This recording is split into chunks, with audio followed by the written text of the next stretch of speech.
भारत पाकिस्तान के बीच किन किन चीजों का बंटवारा हुआ, जाने। भारत पाकिस्तान को बंटवारे के लिए 73 दिनों का समय दिया गया था।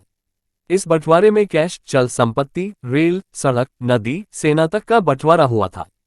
इस बंटवारे ने सगे भाइयों को आमने सामने ला दिया था। भारत पाकिस्तान के बीच किन किन चीजों का बंटवारा हुआ, जाने। भारत की आजादी की दास्तां जिन दर्दनाक किस्सों के साथ शुरू हुई थी, उसका अंत भी कम पीड़ादायक नहीं रहा। आजादी की दास्तां बंटवारे की कहानी पर आकर समाप्त होती है। भारत पाकिस्तान के बीच खौफनाक बंटवारे के किस्से डोमिनिक लेपियर और लैरी कॉलिंस की किताब फ्रीडम एट मिडनाइट के पन्नों में दर्ज है। उन्होंने लिखा है कि भारत की आजादी की घोषणा के साथ 4 जून 1947 से दोनों देशों भारत पाकिस्तान में बंटवारे की रूपरेखा बनने लग गई थी। भारत और पाकिस्तान को बंटवारे के लिए 73 दिनों का समय दिया गया था। इस बंटवारे में कैश, चल संपत्ति, रेल, सड़क, नदी, सेना तक बंटवारा हुआ था। बंटवारे की कहानी इतनी दर्दनाक है, जिसने बंटवारे के बाद कश्मीर में युद्ध के समय दो सगे भाइयों को एक दूसरे के सामने खड़ा कर दिया था। एच.एम. पटेल और चौधरी मोहम्मद अली। भारत की ओर से एच.एम. पटेल को और पाकिस्तान की ओर से चौधरी मोहम्मद अली को बंटवारे की जिम्मेदारी सौंपी गई। इनके नीचे तमाम अधिकारी और कर्मचारी नियुक्त किए गए। ये अधिकारी विभिन्न जगहों से संपत्ति की जानकारी इन दोनों अधिकारियों को मुहैया कराते थे। फिर ये अधिकारी उसके बंटवारे की रूपरेखा तैयार कर विभाजन परिषद के पास भेज देते थे। विभाजन परिषद के अध्यक्ष लॉर्ड माउंटबेटन थे।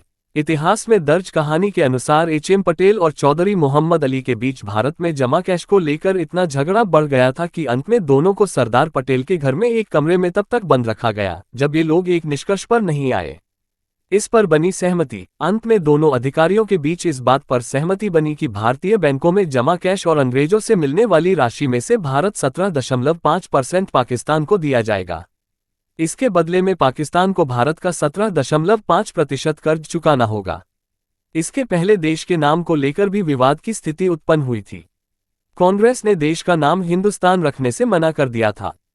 उसने तर्क दिया था कि चूंकि भारत को छोड़कर पाकिस्तान जा रहा है, इसलिए संयुक्त राष्ट्र में भारत का ही प्रतिनिधित्व रहेगा। इस तरह बंटी चल संपत्ति। इसके अलावा चल संपत्ति के लिए तय हुआ कि 20% संपत्ति पाकिस्तान के पास जबकि 80% भारत के पास रहेगी। फिर सभी दफ्तरों में मेज, कुर्सी, पंखे आदि का बंटवारा शुरू हुआ। इस बंटवारे के दौरान कई बार मारपीट की नौबत भी आई। कुछ पाकिस्तानी चाहते थे कि ताजमहल के भी कुछ हिस्से को बंटवारे में दिया जाए।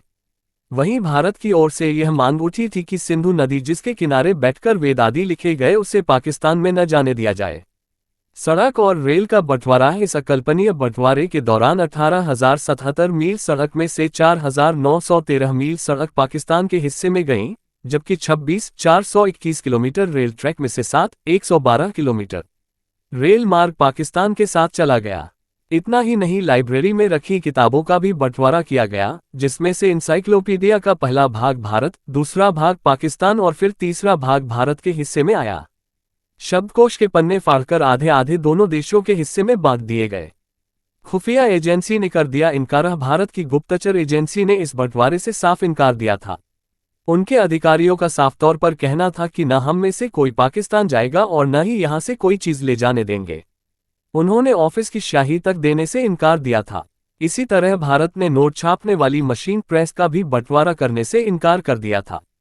उस समय देश में सिर्फ एक जगह ही नोट छपते थे, इसलिए पाकिस्तान को मजबूरीवश काफी समय तक भारतीय नोट पर पाकिस्तान की मुहर लगाकर काम चलाना पड़ा था। घोड़ागाड़ी के बंटवारे में फंसा पेच। सबसे बड़ा पेच घोड़ा गाड़ियों के बंटवारे में फंसा था। अंग्रेज शासन काल में कुल 12 घोड़ा गाड़ियां बग्धियां थीं। इनमें से आधी यानी 6 पर सोने सुनहरी की नक्काशी थी, वहीं बाकी 6 पर चांदी रुपहली नक्काशी थी। मामला फंसता देख लॉर्ड माउंटबेटन के सहायक पीटर हॉज ने सिक्का उछालकर फैसला करने का निर्णय लिया। इसके बाद सिक्का उछाला गया तो भारत के पक्ष में सुनहरी घोड़ा गाड़ियां आईं और पाकिस्तान के हिस्से में रुपहली। ब्रिटिश हुकूमत के समय इन गाड़ियों में वायसराय के मेहमानों को घुमाया जाता था। फौज के बंटवारे का दर्द। फौज के बंटवारे का दरदल करीब 25 लाख सैनिकों में से 2/3 भारत के पास और 1/3 पाकिस्तान के पास जाने थे। इसके लिए जुलाई के अंत में एक फॉर्म सैनिकों को दिए गए। उसमें यह भरना था कि कौन भारत में रहना चाहता है और कौन पाकिस्तान जाना चाहता है। सब कुछ सैनिकों की इच्छा पर निर्भर था। मेजर याकूब खान के लिए बहुत ही असमंजस की स्थिति थी। वह रहने वाले रामपुर यूपी रियासत के थे, लेकिन उन्होंने अपना मुल्क पाकिस्तान चुना। जब याकूब खान घर छोड़कर जा रहे थे तो उनकी मां ने उन्हें धार्मिक पुस्तक कुरान के नीचे से गुजारा ताकि उन पर किसी तरह की मुसीबत न आए। याकूब खान को लगता था कि वह यहाँ भारत आते जाते रहेंगे और अपनी मां से भी मिलते रहेंगे, मगर ऐसा नहीं हुआ। वह दोबारा फिर कभी न तो अपने घर रामपुर आ सके और न ही अपनी मां से मिल पाए।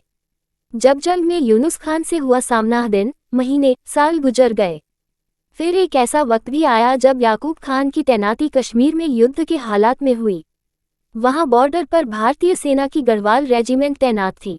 सबसे बड़े आश्चर्य की बात यह रही कि जब दोनों ओर से फौजी आमने सामने आए तो भारत की ओर से लीडर के रूप में याकूब के सामने उनका सगा भाई यूनुस खान खड़ा था। यूनुस खान भी रामपुर रियासत से ताल्लुक रखते थे। सरहदों के इस बंटवारे ने दो सगे भाइयों को एक दूसरे का दुश्मन बना दिया था।